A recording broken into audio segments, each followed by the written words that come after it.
to Last Match Standing, the podcast where we review, relive, and rank the 100 greatest wrestling matches of all time. As always, I'm Spencer. I'm Paul. I'm Landon. And how charming a finale. Season 2.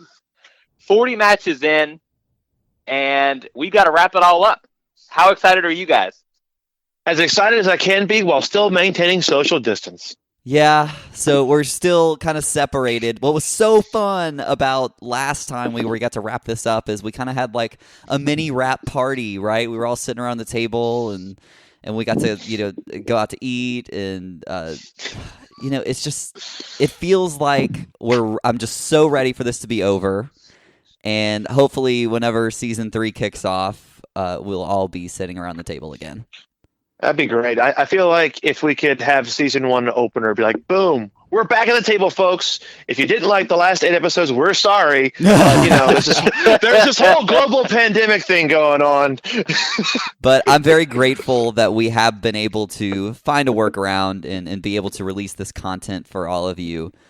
Even if it sounds a little funky, we're still grateful that all of you are still listening and still interacting with us. And, on this episode, we're going to be recapping season 2.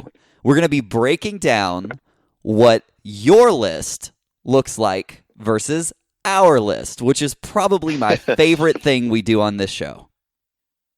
It's so much fun, and for a lot of reasons. One of them is that it makes me question everything that I've ever said on this podcast. But it's also, that's the whole point, right? And we talked about this at the very beginning.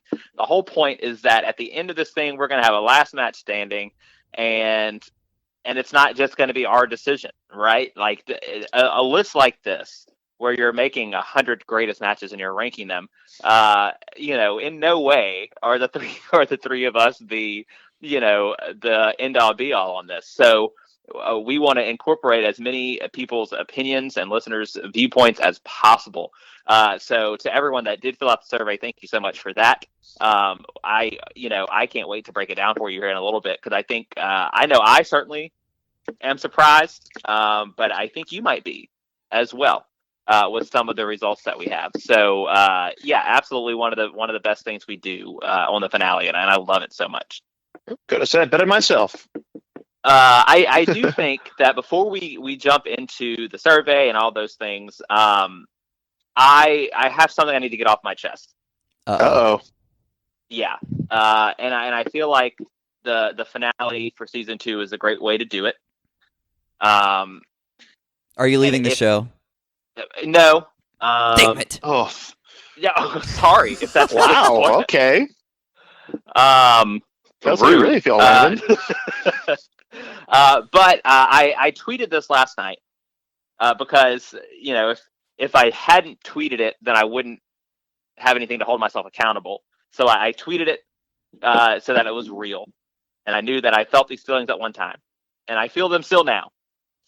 And that is that I would like to soften my stance on the aftermath of the Ric Flair Ricky Steamboat Wrestle War 89 match with Terry Funk. I am so glad that you said that. Well, if you remember correctly, when we did that match in season 1, I had to take Terry Funk out of the equation in order to rank it as high as we did, because I hated it. Because I thought Flair and Steamboat had... Go ahead, Paul. That was my favorite part of the match. Well, that's the thing, is that I hated it because I thought Flair and Steamboat just had one of the greatest trilogies ever. Like, how could it be ruined with someone else? But I have since rewatched it, and I have come to the conclusion that wrestling is almost always about the next big thing. Yeah, it really is. And even though it would have been great for me to see Flair or Steamboat have their crowning moment kind of at the end of that match, right? Flair ends up winning it. I do appreciate the ability to build towards Flair's next arrival with how and the way they did it with Funk being a judge and then coming in the ring was creative, and I appreciate that. Okay. I'm not saying I love how he politely asked for a match like 3 times. And then he snapped and tried to murder Flair by breaking his neck. We're going to get into potential re-ranks here, and that's not to say that anything will happen, but we'll talk about it on this episode. So, but before we get there, just kind of a peek behind the curtain, what do you think about that match? So if you put that back into consideration, does that change where it's ranked? And for reference, currently it's ranked number 4 on our list. So it's ranked number 4. And I still don't think I could put it above the 3 matches that are ahead of it. Mm-hmm. Oh hell no! You know, and we'll talk about those matches later. So I would still probably keep it around 4. But I do wonder, had I had this opinion when we ranked it originally, if it would have, because I think when we ranked it originally it was 3, right? It was. I believe so. It was high. So yeah, so I don't know if we would have gone back, and then I had that opinion then. Maybe it's a match that's ranked number 2 or something. I don't know. But I'm comfortable with it at 4 right now. Well, if it makes you feel any better, the listeners have ranked that match at number 7. Okay, yeah, so I feel fine. I feel totally fine. Because I think originally when we ranked it at 3, I personally wanted it lower. And I think on my personal list, it is still a little bit lower, probably closer to 5 or 6. But all that to say is that, Terry Funk, I get it. And I don't know if there'll be a whole lot more times on this show where I change my opinion like that. So I feel good about it. I don't know, because I feel like I have fundamentally changed as a wrestling media consumer since the start of this podcast. Just the conversations we've been able to have, the people we've been able to meet, and the matches we've been able to watch have really opened my mind. And doing research for all of these matches I feel like I've learned so much.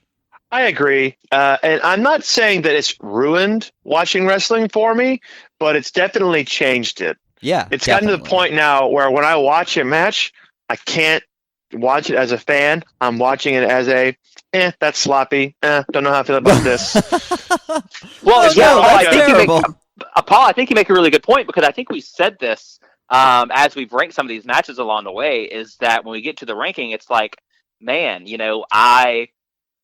I feel like all we've watched, because now 40 matches in, if all you've been doing for the last 2 years is watching these 40 wrestling matches that we're, considering 40 the greatest ever, it does make your run-of-the-mill match on Raw or AEW or whatever kind of, you know what I mean? So it's an interesting thought, that it does sort of make it change the way we see just any old match.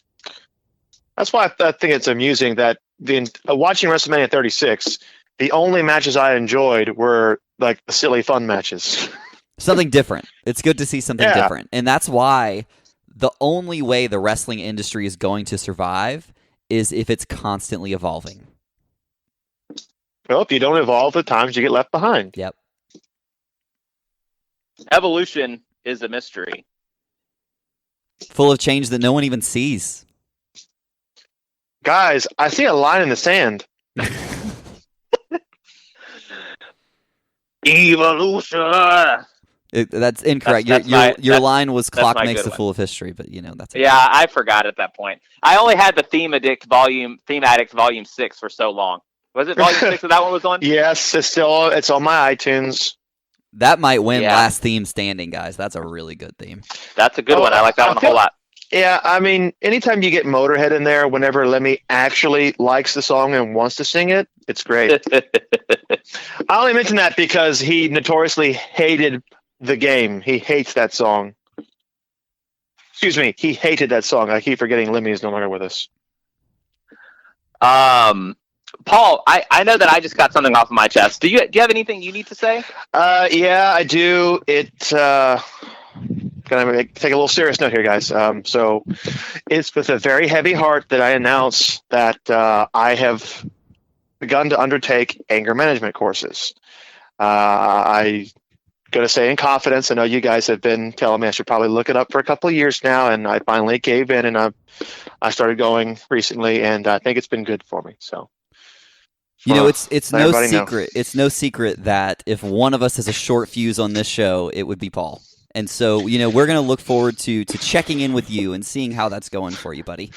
Yeah, I'm open-minded about it. Okay, so if you guys are ready, how would you like to go to season 2 by the numbers? By the numbers. This year, the season finale truly is all about the numbers. There have been over 40 tons of flesh in the Royal Rumble match. That's over 20 big shows.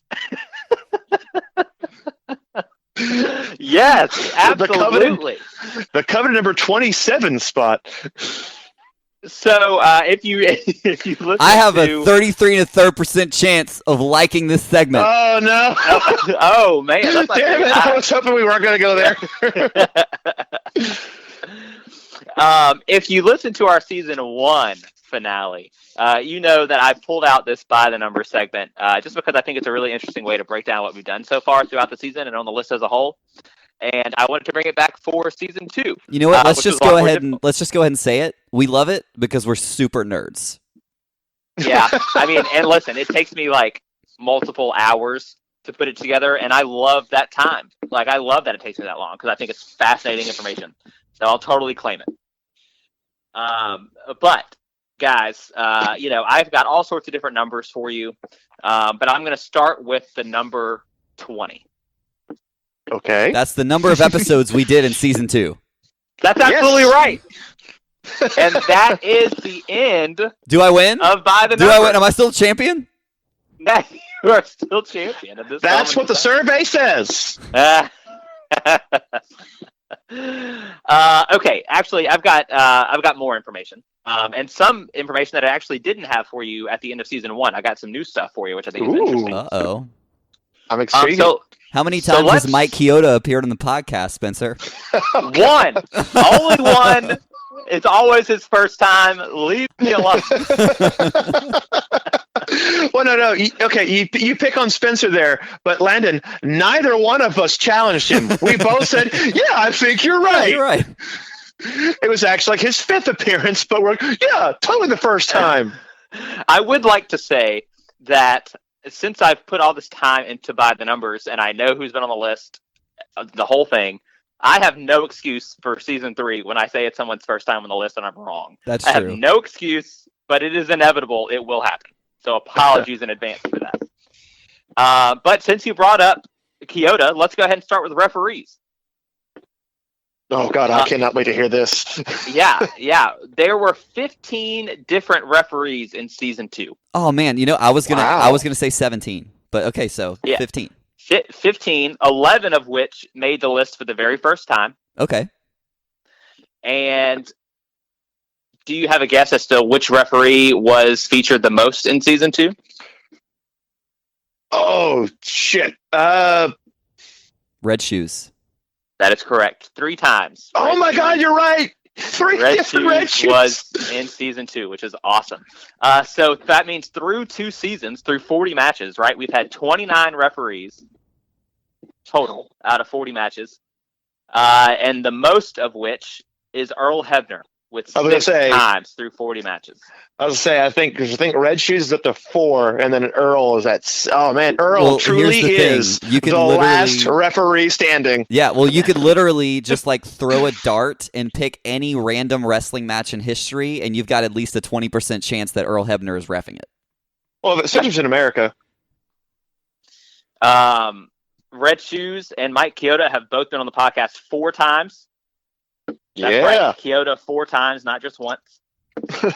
And 2 times, Charles Robinson and Danilo Amphibio.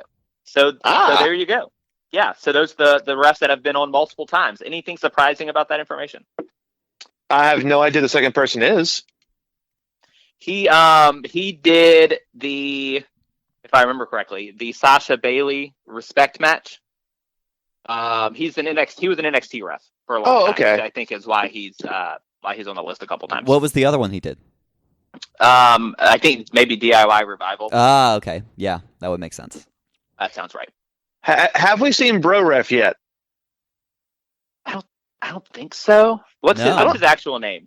I have no idea what Bro Ref's real name is. If you know what Bro Ref's name is, please at us, because we want to know. We want to know if he's one of the ones that we've seen already.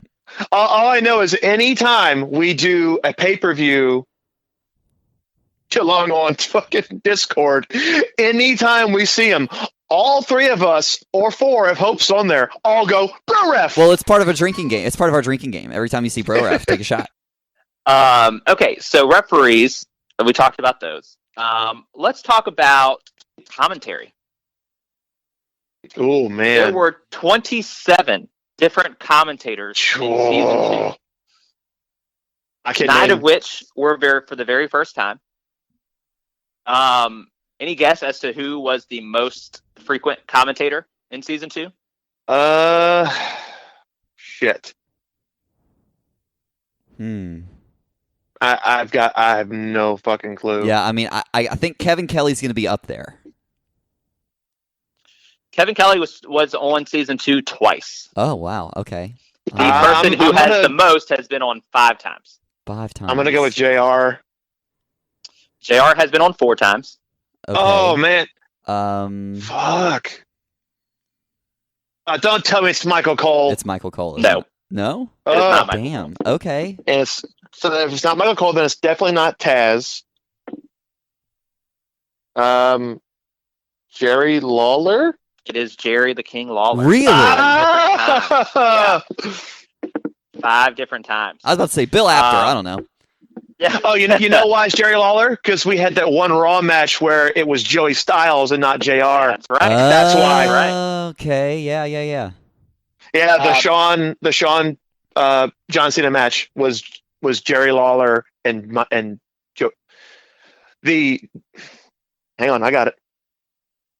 The Raw match between Shawn Michaels and John Cena featured Jerry Lawler, and that match featured Jerry Lawler. Never mind, drop it. Move on. All right, if it takes me more than 4 attempts and I still can't get it out, I'm gonna try one more time. I'm keeping that in. No, you're not. You're not. You kept it in WrestleMania 8. Damn it, you're not keeping it out here. So I'm gonna dip it in. I'm gonna drop it in. That match featured Jerry Lawler and Joey Styles as opposed to JR. So that means through 2 seasons of Last Match Standing, we have had 30 different commentators. So 30 commentators through 40 matches, 20 of which have been on multiple times. Oh, gosh. And it's not even really close. The 2 people that have the most appearances. JR and King. Yeah. JR's got 13. King has 12. The next closest is 5. But okay, so here's my question to you. Wait a minute. I think I know who the 5 is. Yeah? Is it Mike Tenay? It is. Nice. And Michael Cole. But yeah, you can be excited about Mike Tenay. Okay, but here's my question. Are all of JR's appearances from WWE matches? I think he was. Maybe not. I feel like he was a New Japan match. Could have been. Ibushi Nakamura? Who's that? Well, I think for Ibushi Nakamura... No, you're right. We did. We watched that one on English commentary, and I wish we would have gone back and watched it in Japanese. Yeah, that was Matt Stryker and JR, and we were both kind of like, eh. Yeah. Mm-hmm. Yeah. Mainly because they both sounded very jet-lagged. So there you go. Let's go with... This is an interesting one.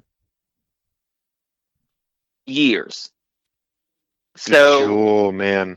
Out of 20 matches in season 2, we hit 17 different years, and season 2 spans between 41 years of time. Wow! Oh my god! 78 to 2019. That's absolutely right. So through 2 seasons, we've hit 25 total years, 1978 to 2019. Jesus. We have a match from every year 2013 to 2019. Okay. And a match every year from 1992 to 2008, except for 1995 and 1999. We do not have a match for those yet. We'll get to work on I that. wonder. Oh, yeah. We'll definitely get some matches from 1995. Oh, that is the worst recorded year in the history of professional wrestling. There have been 2 years that we've done that have made the list 3 times. Any guess what years those might be? Kind of a tough one. 1997? Yep, that's one of them. And I don't know if this is necessary. I think the other one's going to be a more recent year, like 2017 or 2018. But by the end of this, I guarantee you 2003 will have the most. Possibly. That is a guarantee. That's interesting. I'm gonna guess 2018. You were in the ballpark. It's 2016. Okay. 2016. Yeah. In the ballpark though. But yeah, so now our list spreads through 41 years, which I think is awesome. That's I'm curious crazy. to see, what matches we'll have prior to 1978, perhaps. Moving forward, we'll never know. We'll probably get at least one or two on there. Yeah. Okay, so that's the years. Let's break it down by month. We had 7 different months hit in season 2. Which now means that through 2 seasons, we have had a match from every month of the year. Okay. Yeah. There we go. We finally did it. Yeah. 9 times in April, which is the most. Well, because we've done so many WrestleMania matches. Yeah. And then the second month with 6 times is October. Well, There's we've done good Halloween wrestling. Havoc. It's pretty consistently good wrestling in October. Yeah, 5 of those times was in season 2. So how about that? Huh. Well, I know we did a couple Halloween Havocs. I know the horror match between Muda and Liger was like, I think, a week before fucking Halloween Havoc. Yeah, there's some really good man. stuff. There's some really good stuff in October. Yeah, I think so. Okay, title matches. Ooh. We've done a Season lot of those. 2, out of our 20 matches, 12 of them were for titles. That's interesting. So it's interesting that it's kind of like it's like 60%. It's not every single one, but it's also enough for there to be to ask the question, why is that? I think it's really interesting because out of the 12 title matches, they're for 9 different titles. Yeah. Right, so it's for a lot of different titles, and so through 2 seasons total, 27 of our 40 matches have been title matches, and 27 title matches have been for 18 different titles. We've covered 18 different titles on Last Match Standing so far through 2 seasons. So I think and this is something that we've kind of talked about before, is that sometimes a title match we forget that it's a title match because the rivalry is so personal. Other times, part of the reason why the match is so great is because they have so much to fight for. Yeah. That's a good point. Bret Hart and Steve Austin, that went for the title. That was just a blood feud. Let's see. Yeah. But there's something special about knowing that you are fighting for the same belt, the same championship that was defended that was decided in a tournament in Rio de Janeiro. Like, it's just right. Oh, God. So important. Have we done an Intercontinental match? Have we done an Intercontinental Championship match? I don't know we've that. We've done an IWGP Intercontinental Championship match. Interesting. But I don't think we've done an act like a WWE Intercontinental title. If I have my way, we will get at least one Intercontinental title match on the show. I can think of 2 off the top of my head that deserve a spot on the list. I can too, and I'm pretty sure they're both ladder matches. Well, speaking of ladder matches, gimmick matches have been pretty decent on our list. They've made some appearances. We've had 8 of them in season 2. Wow. Yeah, 8 gimmick matches. That means 18 of our 40 matches have been gimmick matches of some kind. So almost half. Okay. I thought it was less. I'm like, wow, it actually has been a lot. Do you count no disqualifications as a gimmick match? I do. Okay, I do. so if you take the no disqualifications out of it, how many are there? Well, that's a great question that I wish I would have been prepared for. Okay. I feel like that only knocks off like maybe 2.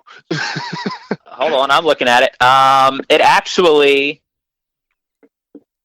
It only knocks off 2. Yeah. Yeah. So I don't know if I would necessarily count no disqualifications as a gimmick match. I mean, I understand that it's changing the rules, but it's not fundamentally changing how the wrestlers are accomplishing their goal. True. Well, I don't know, because I mean, you take no disqualification out of Rock Austin, and it's a totally different ballgame. It's a very different ball. Yeah, that's a fair that argument. ending. If you take that out, that match just ends in a DQ. And who wants a DQ finish at WrestleMania? Very fair. I wouldn't necessarily. I don't know, because I think of matches like the Hakuto and Kandori, right? Yeah. That one was that no disqualifications?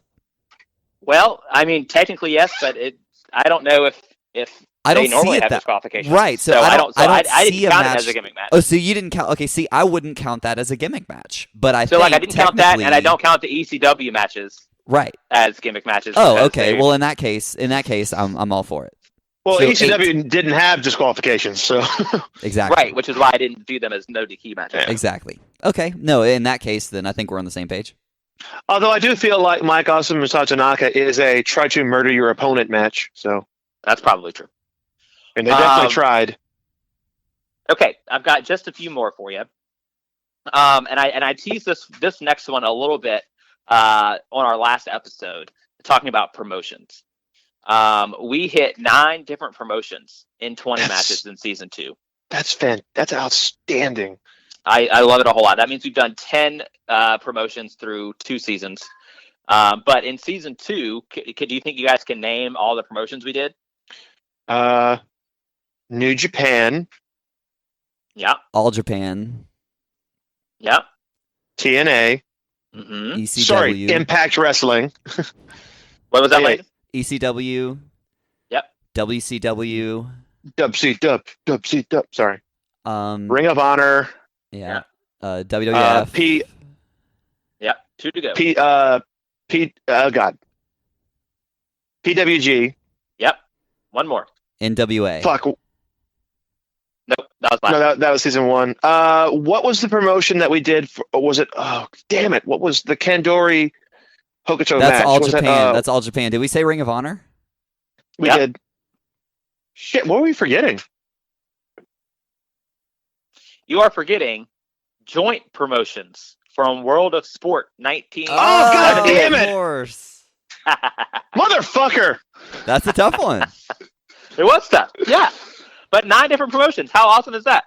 That is fucking amazing. It's fun to be able to travel into different places in time, different places around the world, and see how these different promotions build matches. And there really is a different flavor to each one of those 9.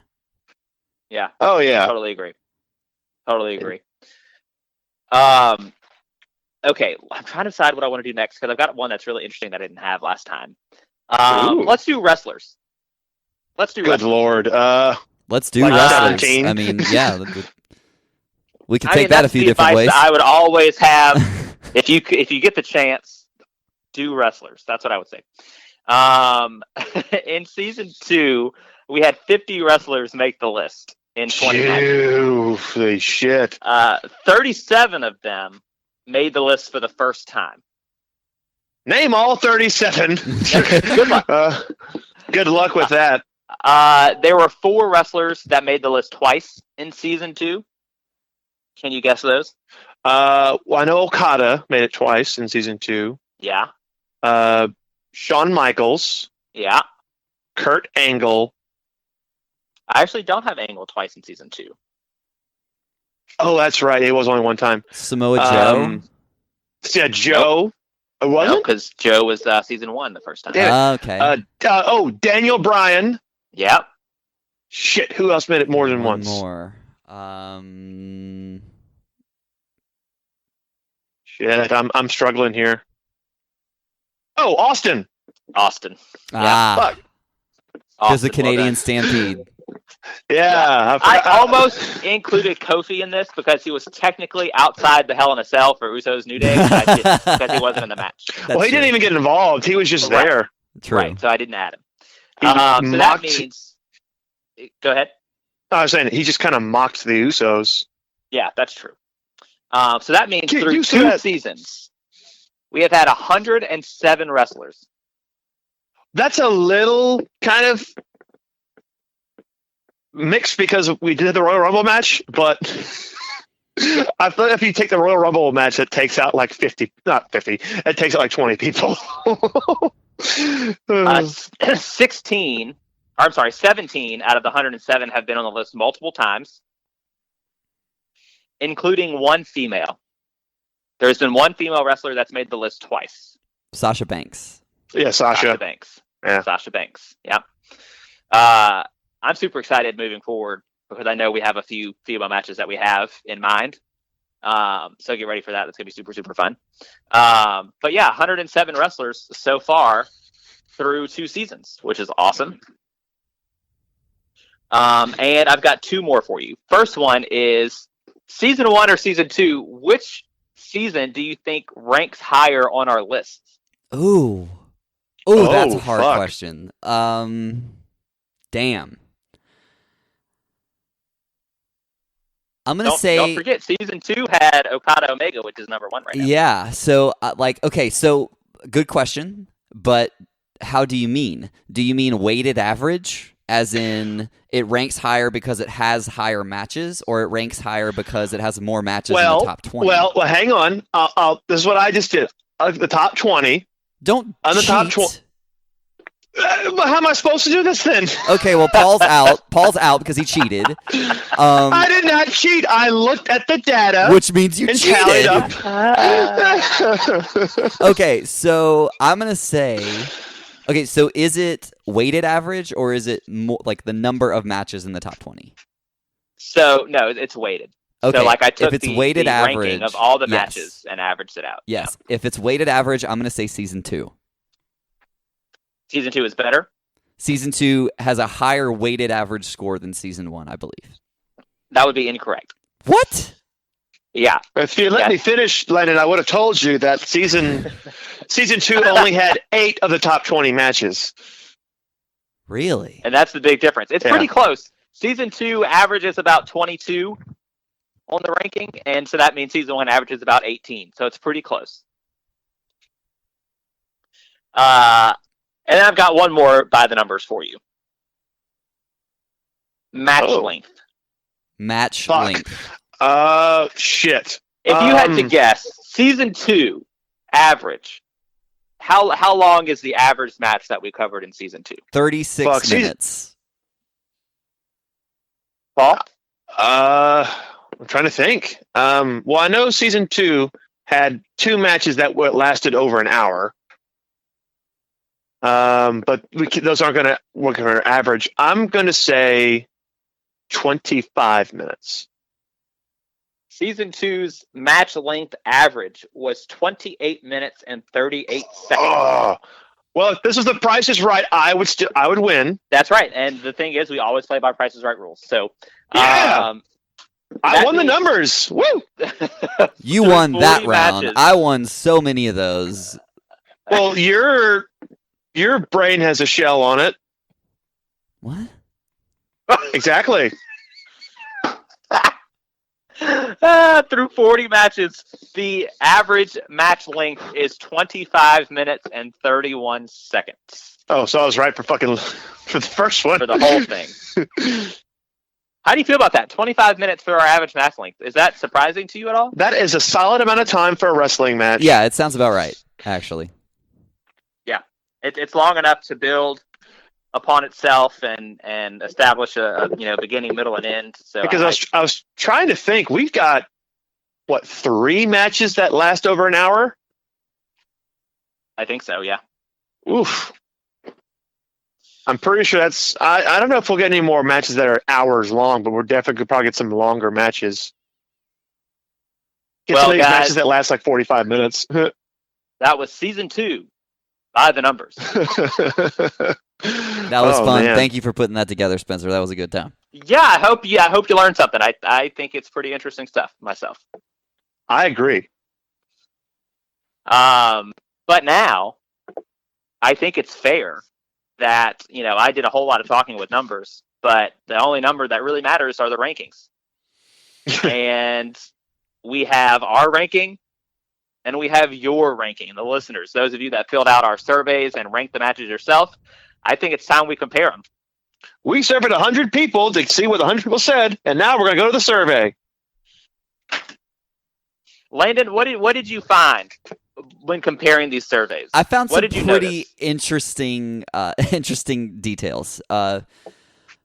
Let's start at the bottom and work our way up, right? Okay. So we'll go ahead and I think we'll just go ahead and post this so everyone can kind of look at it along with us, and so you can see how our list compared to the listener list as we go through here.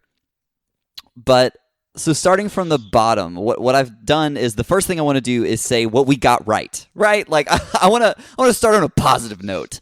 Yeah, we love a pat on the back. So I've identified the 3 matches out of the 40 that we agree on. All you listeners and our list. So out of our list, we agree that the number 37 spot goes to Rob Van Dam and Sabu versus Hayabusa and Jinsei Shinzaki. So that is that one did not move. Yep, ranked 37. That's awesome. Ranked 35. We all agree that ranked 35 should be Gail Kim versus Awesome Kong. So we all agree on that. I love that. Love that match. The only other match that we agree on, listeners, is the number 2 ranked match, which is crazy. And this is actually has been number 2 for quite a while. And that's since episode 21, yeah.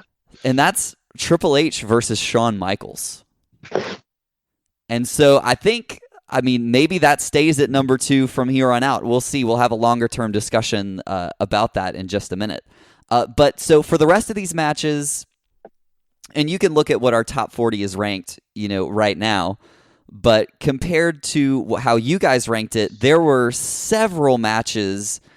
Obviously, all of the other ones that I haven't named, we didn't quite see eye to eye on, which is fair. It's all part of the fun.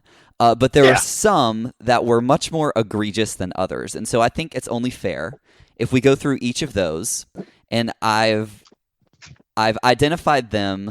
Each one that I'm going to say is egregious is because we have at least a 10-spot difference on our list for all of these. So let's start at the bottom. On your list, you have at the very dead last, number 40 is World's Cutest Tag Team versus the Young Bucks, and what we agree. We agree. We have it as 38 on ours. I get that, Yeah. But 39, and you know what? We're starting off with a bang because I've got a bone to pick with all of you guys right now. I was surprised when I saw this. Like, wait a minute. Boy, let me tell you something. When I 39. saw it, I thought, Landon, he's going to need anger management classes by the time this is done. I'm heartbroken, guys. How could you do this? Trish Stratus versus Lita is 39 on the listeners' list. On our list, it's 19. Okay, That's that a is pretty big jump. That is a 20-point difference. Okay, so let's talk about it, guys. Why is Trish Stratus versus Lita so low on the listener list? Or conversely, why is it so high on ours? We liked it and they didn't. Well, that could be the simplest way to put it.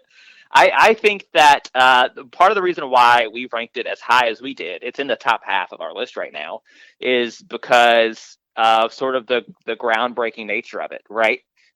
Sort of the glass ceiling, if you want to use that that phrase. How it shattered that glass ceiling.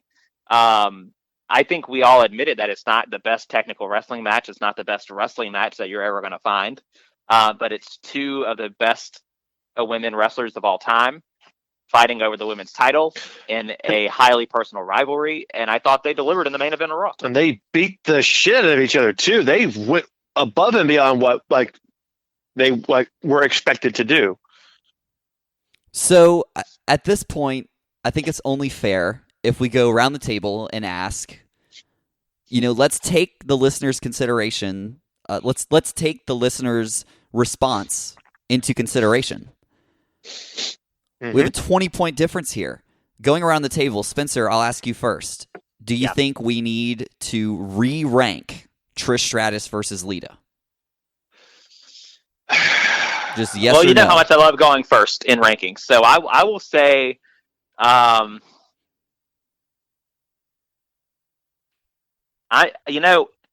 going to stick to my guns and say no. Paul? Yeah. Well, my thing is, if we were going to re-rank it, I definitely would not put it down at 39. Mm-hmm. Hell no. I would if anything, I would swap it out with the mattress right underneath it. I would not jump at 20 points. So I'm also going to stick by my guns and say no. Okay, well, I'm glad we're all in agreement there. And I'm sorry, listeners. I know it's a 20-point difference, but I can't justify taking such a monumental moment in wrestling history and putting it down at that low on our list. I don't know. And I think this would be a really fun conversation to have. So if you filled out the survey, or even if you didn't, let's have a conversation about this. Why do we see this match so differently? It's too big of a moment to underplay it.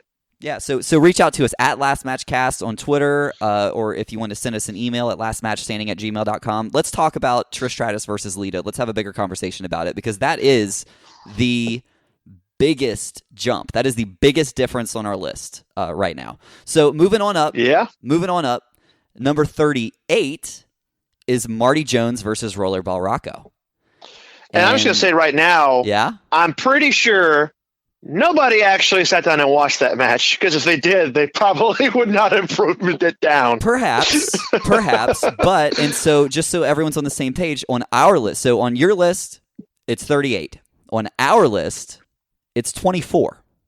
And so I think, Paul, you may be onto something there, but also I think, to be fair, I do hope and encourage that everyone is listening to these episodes and then watching the matches, or vice versa. But, assuming that they've seen the match, I think it's okay to think that this match maybe ranks a little bit lower on the list, maybe even towards the bottom, because it's a very different style of wrestling. It's 1978. It is.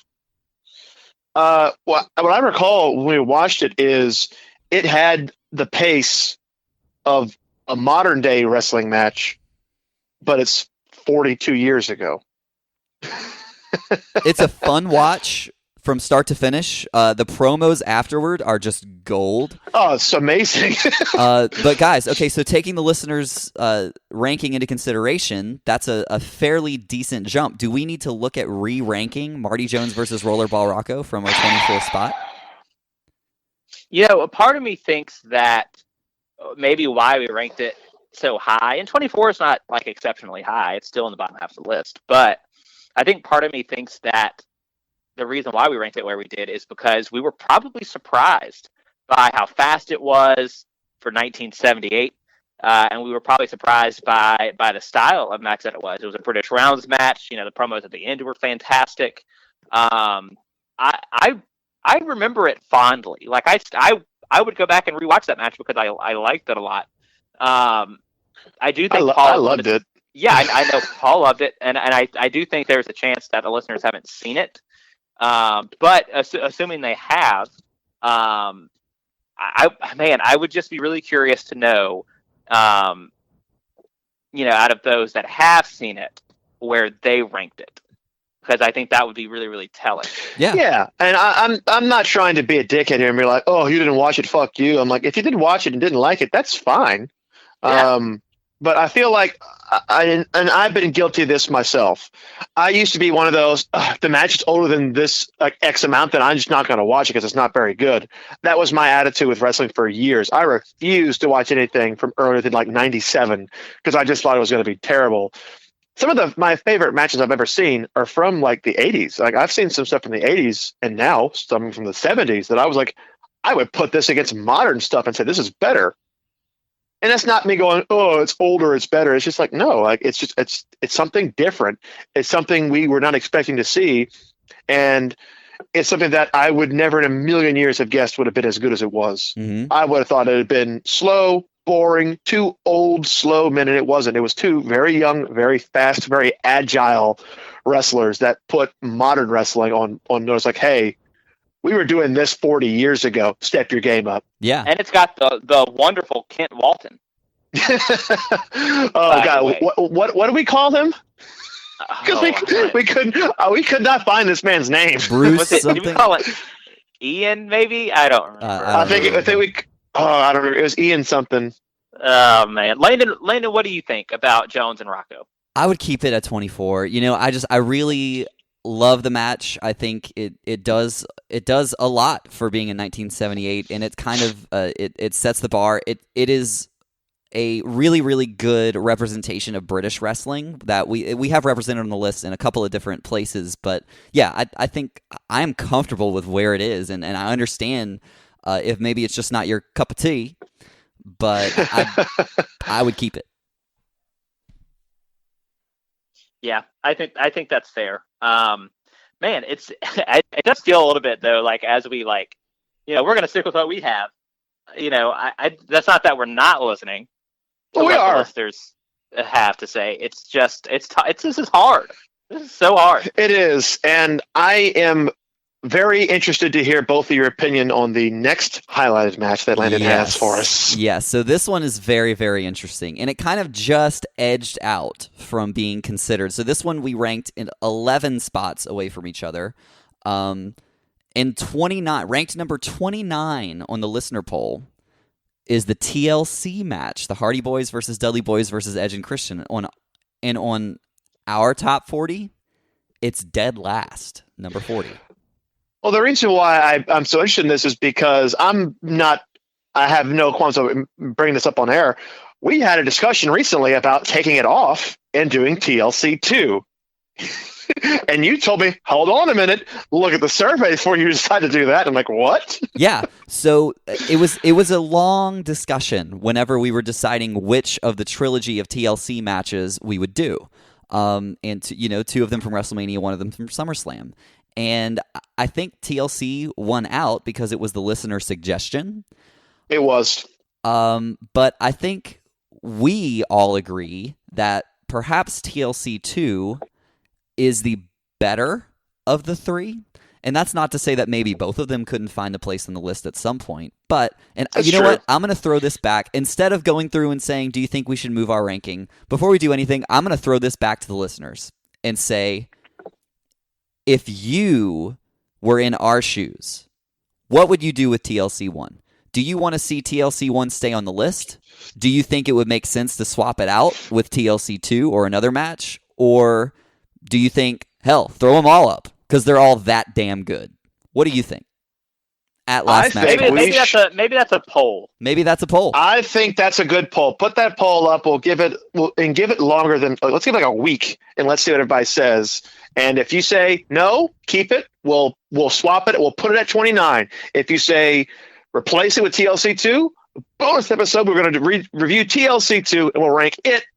Or we'll consider doing WrestleMania 16 and we'll consider doing WrestleMania 17 as well. Let's see what they say. So moving on up, pretty much everything in the bottom half of our list, we are basically the same on everything else. It's very close, maybe within 9 to 2 spots. Some of them were like just one spot away from each other. So great job on the rankings, guys. We've been killing it. Moving up to 16, though. This one surprised me. This surprised me. It's Hiroshi Tanahashi versus Kazuchika Okada. Listeners ranked it 16. We've ranked it 5. Yeah, that's a pretty big jump. So what is it here, guys? I'm going to be honest.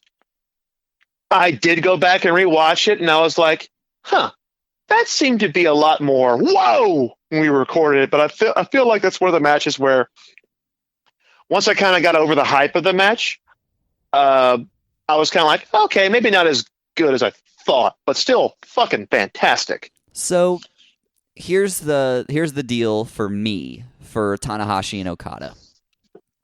That match was the pinnacle of Okada's rise to power, right? It was that story of they clashed whenever Okada was young, and he went off to train to become better, and this was eventually the becoming equal and then finally surpassing his longtime rival.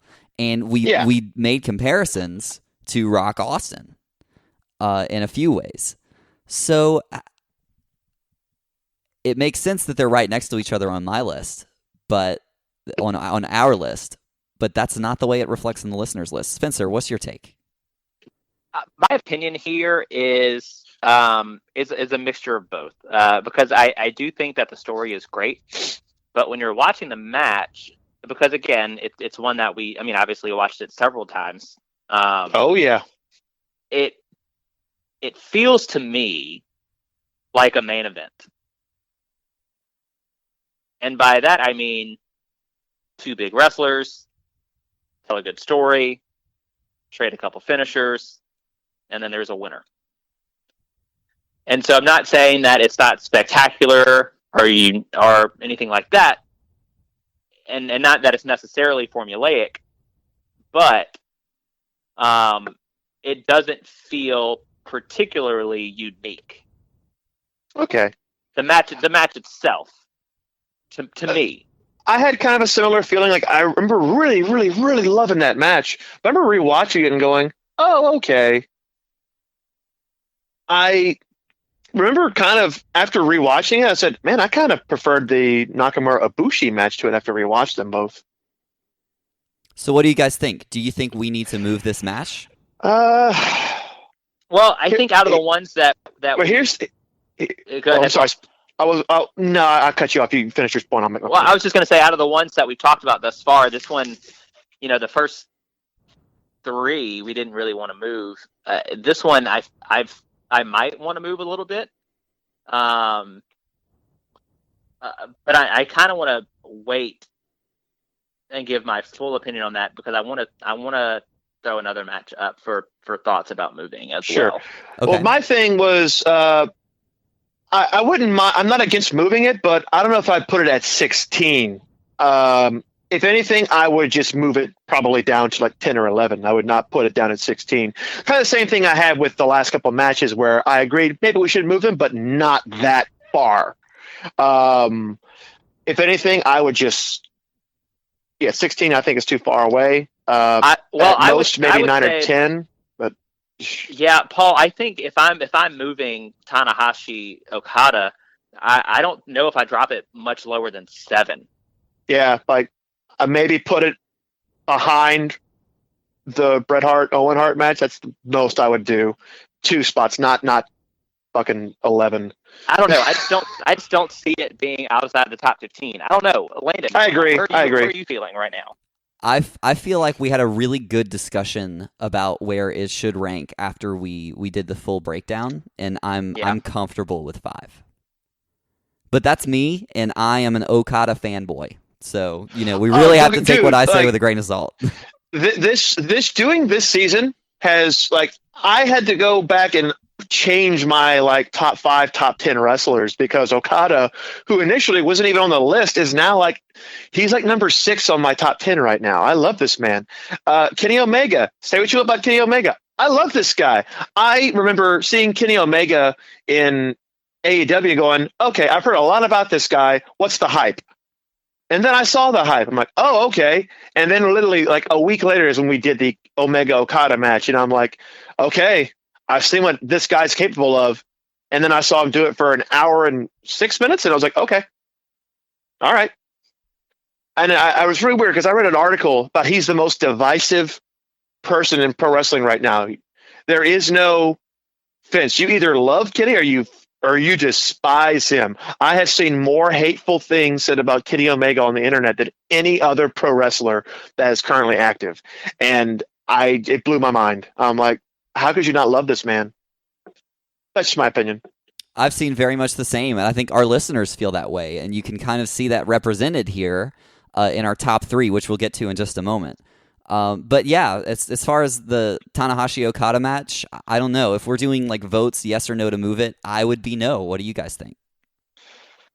My point was, if we move it, I would not move it to 16. I would move it down to like 8 or 9.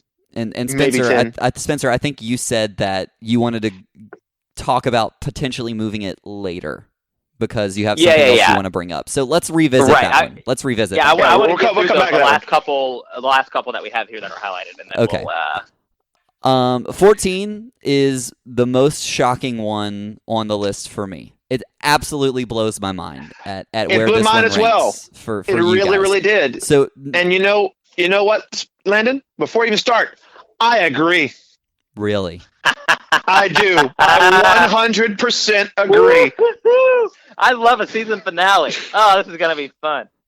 Okay, so ranked number go ahead and get 14, to the match. Ranked number 14th on the listener poll is DIY versus the Revival. On our ranking, it's number 30. That's a 16 spot difference. Yep. So, Paul, I feel like you agree. Landon, I feel like you don't. Is that true? That is the most true statement that has ever been uttered. I don't I sometimes wonder why it's on our list at all, to be honest.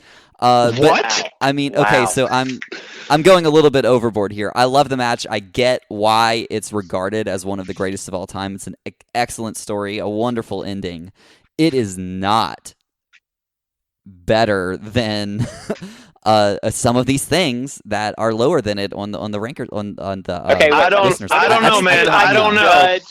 Let me see if I can judge Landon's emotions. So you're trying to tell me, Mr. Corbin, that you don't think that DIY Revival is better than Tanahashi Okada, which is how the listeners have ranked it. That is how the listeners have ranked it. The listeners also ranked it better than Jericho Michaels. Better than Liger Great Muta, better than Magnum TA and Tully Blanchard, better than Chris Benoit and Kurt Angle. I'll tell you something. I did enjoy it more than all those matches. Wow. Not more than Tanahashi Okada, but I did enjoy it more than the other matches you listened. Okay, so with that being said, what do you got? Do you think it deserves a look at ranking it a little bit higher on our list? This is the first one that we've talked about that I'm like, yeah, I agree. I've been on the fence about 2 of them, but this is the first one that I'm like, you know what? The fans are right. I loved this match. And I think I love this match is because, maybe 2 months earlier, we saw them testing it out at a house show, and we all said it was the best match we've ever seen in our entire lives. You're so right about that. My only qualm about that match is that it was 2 out of 3 falls. I feel like if it wasn't 2 out of 3 falls and was 1 fall to a finish, I think it would have been superior. That being said, there was more emotion in that one tag team match than I have seen in wrestling in decades. I just feel like on the list at 30, for me personally, is already a compromise. Wow. Landon, you hate this match. That's what it sounds like. I don't hate it. That's the thing. I don't hate it. It's that there are so many excellent... You know what's underneath this match on our list at number 31? It's Cactus Jack versus Triple H. We have... We're going to get to that one in a minute. We have some excellent matches on this list. And it's just hard to put them side by side. It's just hard. I agree. It doesn't mean I hate the match. I also...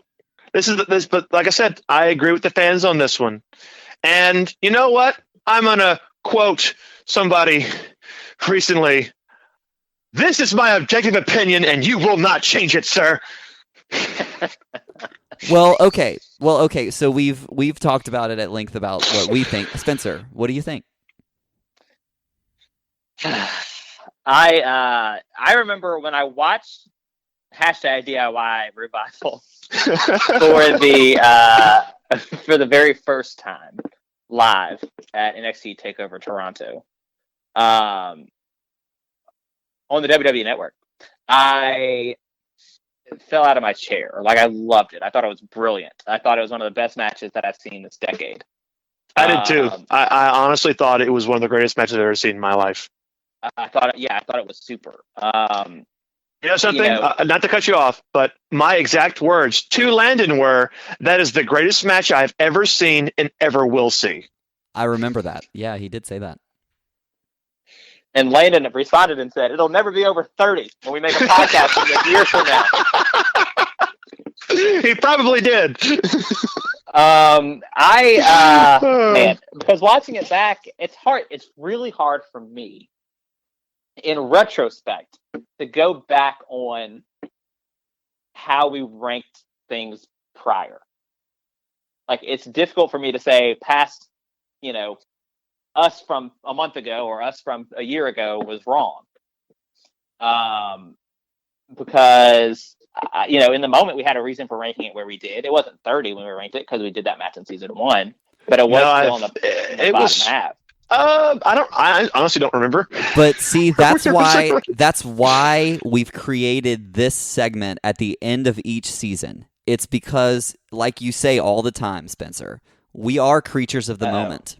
We're creatures of the moment. And so the reason that we're looking back on these and we're having the listeners show us where they would rank it is it's forcing us to have conversations like this and to look back at where we ranked it and we're just like, okay, did we put it there because we were super hype about that match at that moment because we just watched it?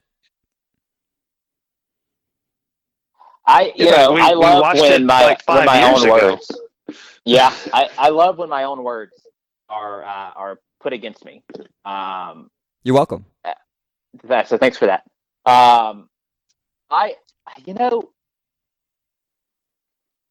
Because the listener it does have that match so high, and that was a match, DIY Revival, when we were starting to put the match box together, that was a match that a lot of people recommended. Yes, it was. It was one of our most recommended matches we had. Yeah, so I would be inclined to move it up some. I don't know where. Maybe not quite 14. But I would probably be inclined to move it up some. Maybe to 16. Wink, wink, nudge, nudge. I see what you did there. And I guess you're right, Landon.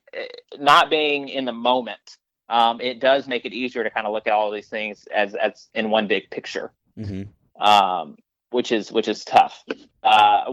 So you would keep it at 30. I know Paul would move it up, and then I think I would move it up some. So maybe the next question is where. You know what? All right, guys. I have a compromise. I do too. Let's hear yours first. Okay, so we were on the fence about moving Rollerball Rocco around. We just had the same thought. What if we swapped DIY Revival with Marty Jones and Rollerball Rocco? I think if we swap Marty Jones and Rollerball Rocco, which is currently on our list as number 24, with DIY Revival, which is currently on our list at number 30, then we are taking both those matches. We're taking the fans' consideration. Excuse me. We're taking the listeners' consideration into account for both of those matches. It's a clean swap. And I could live with that at the end of the day. I could too. As much as it pains me, I could do it. I like it. I'm in. Wow. Okay, so that's the first move of the season 2 finale. And it won't be the last. Based on the listener poll, we have moved and just totally swapped the position of DIY Revival and Marty Jones Rollerball Rocco. Thanks so much for submitting. I think I'm going to end it right here before it gets too controversial because this next one. Oh, Landon, if you recall, when we first reviewed the next match you're going to mention, I vehemently fought for a higher ranking. You did. I was ready to throw down about why I thought this match was so fucking good and why I am heartbroken every time I look at the ranking and see where it is. So the match we're talking about currently ranked number 9 on the listener poll. So this out of everyone who filled out this poll, out of all of you listening, you thought number 9 in the top 10 was Cactus Jack versus Triple H from Royal Rumble 2000. Currently on our list, that is ranked number 31. Okay, here's what I would like to say. Before we get too deep into this, I think it's worth noting that the season 1 end of season surveys had Cactus Jack Triple H ranked number 15, which was basically where it's at now. Basically in the the 75% mark. So I think that's worth noting before we really start diving deep into Cactus Jack Triple H. Thank you so much for that, because that is very much worth noting.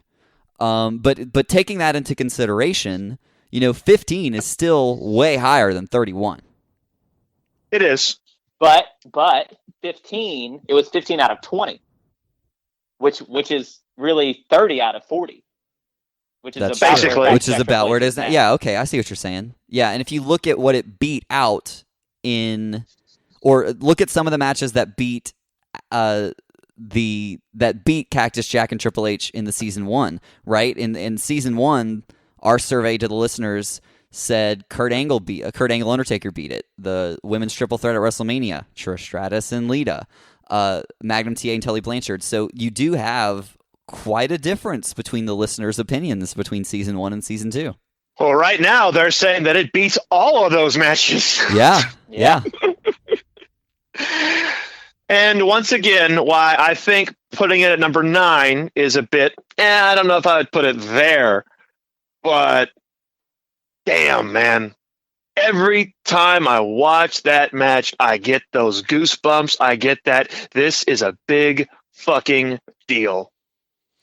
And so for me, the reason why it's ranked where it is, and it has kind of stood the test of time, it's not like it's in the bottom 3 like it was whenever we initially started this. The reason it's there for me was because it felt like it could be so much more. We have the interference from The Rock, which is good because there was a storyline between The Rock and Triple H, and I'm glad that they were able to keep that going. But at the end of the day, it's an interference in a match I wish there wasn't one. If The Rock doesn't come out and do what he does, then oh jeez, I don't even want to think about what had happened to Cactus Jack. And there was just, for me, there was a lack of deep story. Whereas, when you look at some of these other things, you can see, they're doing excellent storytelling in the ring with what they're doing. Whereas this one, for me, it just kind of sort of felt like they were beating the shit out of each other because it's a hardcore match. They were. That was the story. I think the story of this match, and I don't think I did the best job of summing up the build for this one. The build for that match spanned all the way back to 1997. Mm-hmm. That match really started when Triple H won the King of the Ring. Well, Spencer? I was hoping you wouldn't ask me.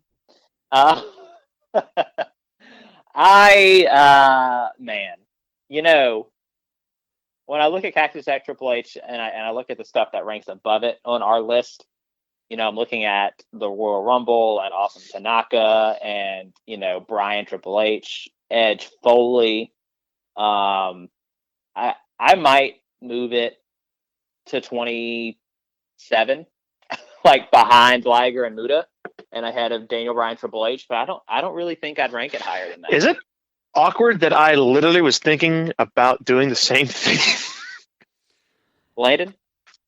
If we had to move it, I would be comfortable putting it right underneath Liger Muta because I think that is the threshold for me right now because it's sitting, not at the halfway point, but it's definitely a top 25 threshold match, Liger versus the Great Muta. And I would put it right underneath there. I don't know if it would actually reach the spectacle that match did. That's fair. And on a side note, I highly recommend that both of you and everybody listening goes into the network and watch the Untold documentary about this match. It's fascinating. Yeah, absolutely. I think that would be interesting for us to go back and listen to as well. I already did. It's a fascinating watch. And when you really hear, because everybody knows just how bad the shape Mick was in, but when you really go back and you look at what he had to go through to pull this match off, it'll make you really appreciate it a lot more. Okay, well, before we get on to our top 3, which we're going to have to do something special for, Spencer, You said there was something you wanted to look at moving other than what we've highlighted. It's Akira Hakuto and Shinobu Kandori. I want it higher. Well, I mean, I'm looking at the difference. The fans only moved it down a couple of spots, and I'm looking at it. I'm like, okay, because I looked at it. I'm like, okay, here's where they put it, less than 5, and I'm like, that's another match though that I don't know if everyone has seen. I really like it where it is. I would definitely not move it down. Moving it up, maybe 1. So here's my deal with that match. The listeners have it at number 17. We have it at number 12. I definitely wouldn't put it any lower than that.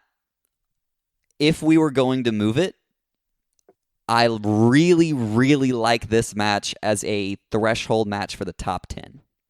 But if we were to do that, it would bump Eddie Guerrero versus Rey Mysterio, which listeners have ranked at number 6.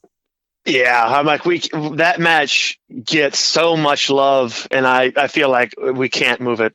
So I guess ultimately I would move it. I would be okay with moving it just 1 and putting it above Joe and Punk because I think it's better than that match. If we were going to move it, that would be the only move that I think would be fair.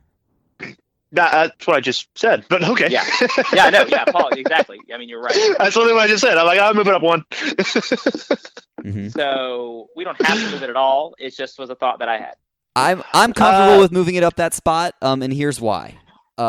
Samoa Joe and CM Punk is a crazy, crazy match. It's one of those hour-long matches that does not feel an hour long. Hakuto and Kandori put on, I think, a performance that rivaled that match. And if you haven't seen it, I think us jumping it over Joe and Punk right now should encourage you to go watch it because it is, I could watch that match on repeat. And they did it in half the time. You could watch this match twice in the amount of time it takes you to watch Joe and Punk. Mm-hmm. So, no, Spencer, I'm in agreement. And as much as I love Joe and Punk, I really did not like how they did the Broadway twice. I didn't like that. I really thought there should have been a definitive winner. Because we never really got that answer from those two. That's true. Well, in the third match you get the answer, but here we're still left with that. And I know that really bugs Spencer at the end of the day. It bugs Spencer. It did bug me, but it wasn't enough to.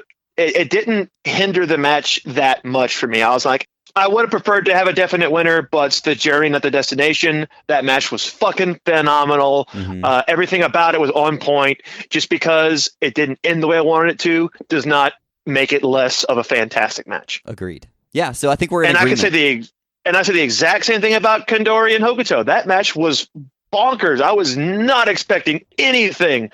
Like, my God, like I had heard of both of them and I knew what they were capable of. But when I sat down and watched that was a match where I watched it once. I was like, oh, okay, cool. I rewatched it again the next morning. I was like, oh shit, how did I miss all of this? Yeah. Like they went fucking balls to the wall in that match.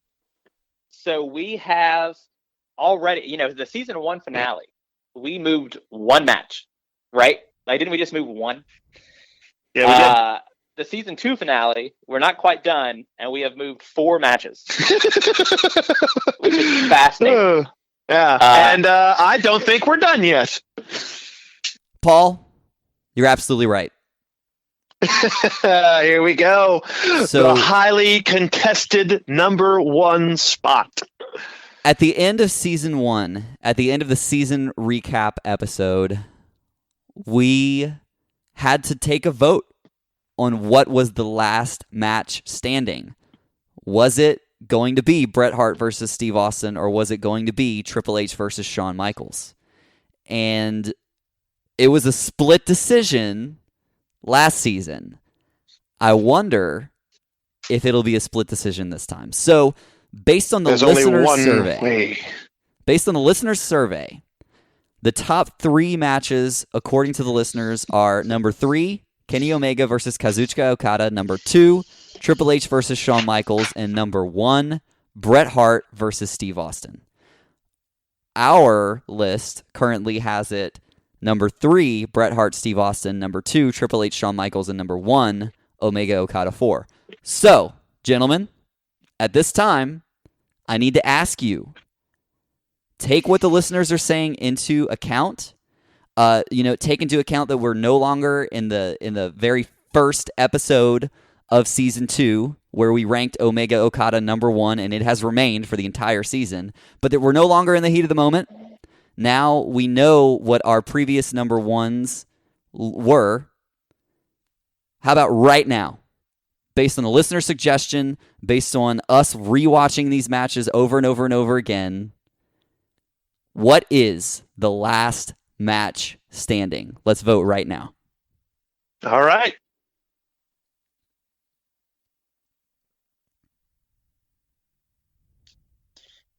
Okay, who's going first? Well, just go ahead and place your votes, and then we'll reveal them one at a time. Oh, that's right.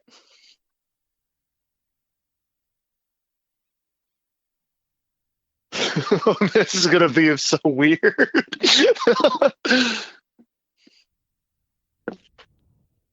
Okay.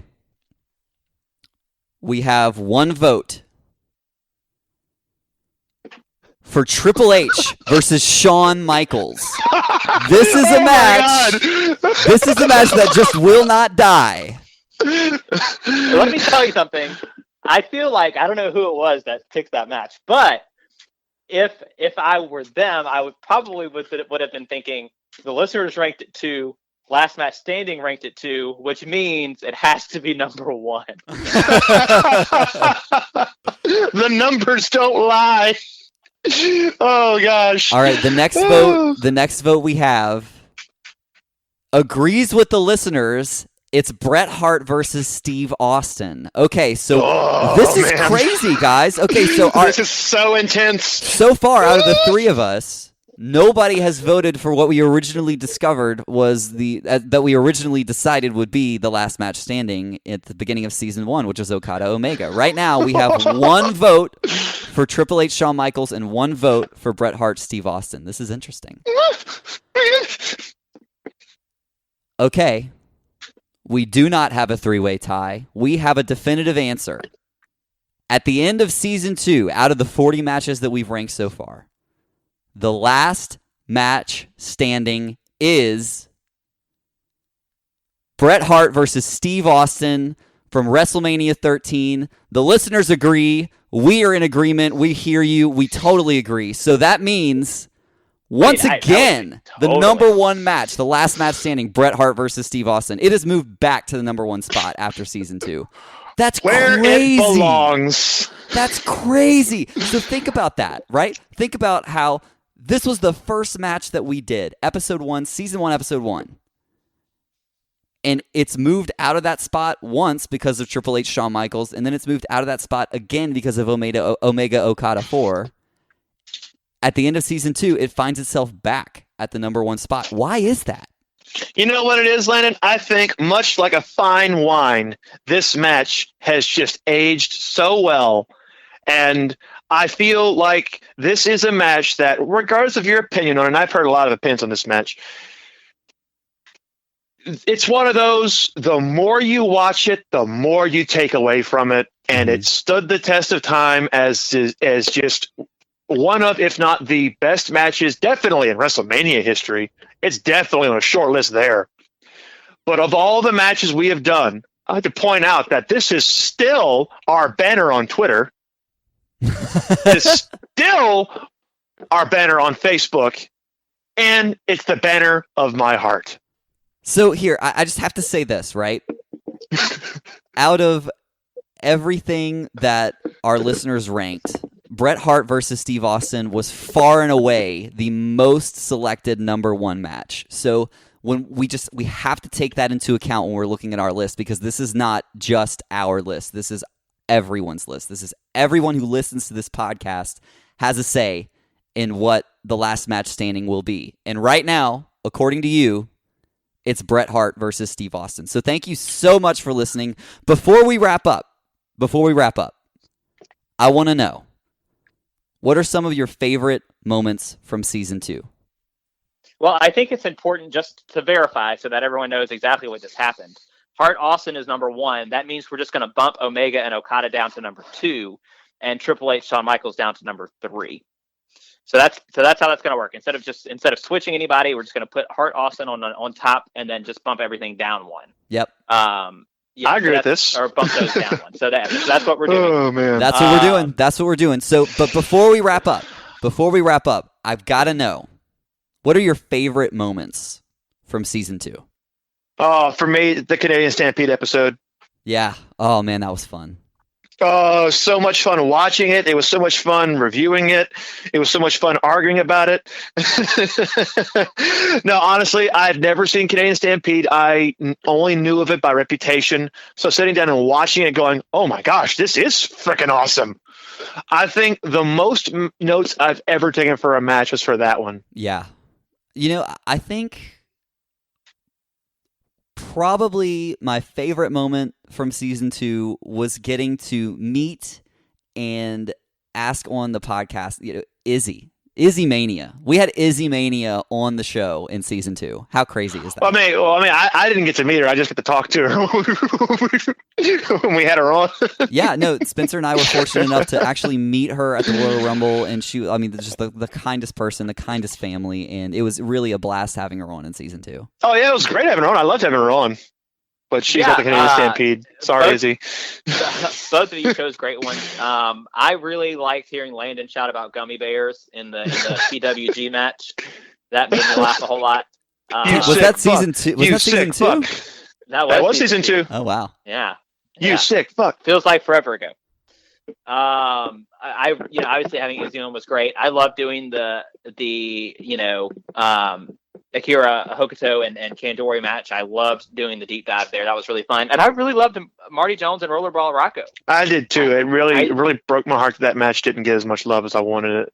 Yeah, so I guess I would have to say season 2 did a really good job of expanding my horizons, and so I think that's one of the things I'm going to take from it. One of my favorite things is that we covered a lot of ground, and I really liked how diverse it was in terms of promotions and location and style of match. So I really liked it, and it makes me really, really excited for season 3 to see what's coming down the line. Yeah, absolutely. And you know what? Another thing that happened in season 2 that I will always hold with me from now for forever is falling in love with Kazuchika Okada. It's the hair, I think. It's totally the hair. His hair is pretty awesome. As I said during the Okada-Tanahashi match, the 2 best hairstyles in the history of wrestling. Oh, hell yeah. And I stand by that. I will not change my mind.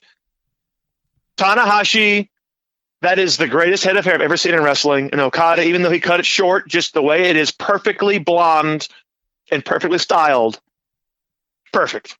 Guys, I would also like to say Yeah. that this season, Landon, this season has given me 2 appearances of Xavier Woods, who I admittedly crush on largely. So, he's amazing. I think he's a fantastic human. So I really like having Xavier Woods make a couple appearances on the pod this and he's well. got a PhD. He does indeed. I never forget whenever he got it, he reappeared on the pay-per-view and he had the Jerry curl. Yeah. Yeah, it looked like a little Richard. I'm like, this is fucking amazing. And his pompadour held the entire match, which That's shocked incredible. me. How did he hold that together? It was great. Season 2. There you go, boys. Man, I can't believe it's done.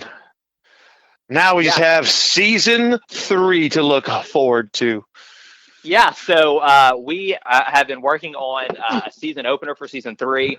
You guys are going to love it. We're super, super excited about it. We'll announce that here shortly. We obviously will have our season 2 highlights episode coming at you soon, and a couple of extra surprises as well. So get ready because Last Match Standing is ready to come back strong for season 3. But a huge thank you to all of our patrons, to all of our listeners, to everyone who's interacted with us on Twitter, through email, on Facebook, however you've reached out to us. We have loved every single step of the way, all 40 matches in.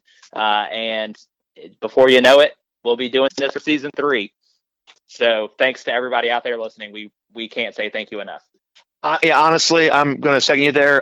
This has been the most fun that I've had doing any project I've ever worked on. This is the most fun I've ever had in my entire life, and I'm just so happy that people listen to it, enjoy it, interact with us. That means a lot. I know I don't get very sentimental on this show, but I want to do that right now. We really appreciate everybody that's ever listened, everybody that's ever interacted, everybody that's ever voted or called me out on Twitter. We appreciate it. Thank you so much. We're doing this for you. We're doing it for us, but we are doing it for you. And just thank you so much for being a part of it. Damn, that anger management's really working. I know, right? Is it Dr. Shelby that you have? No, it is not Dr. Shelby. All right, guys. Until season 3, I'm Spencer. I'm Paul. I'm Landon. And this is last match standing. Damn it. Damn it.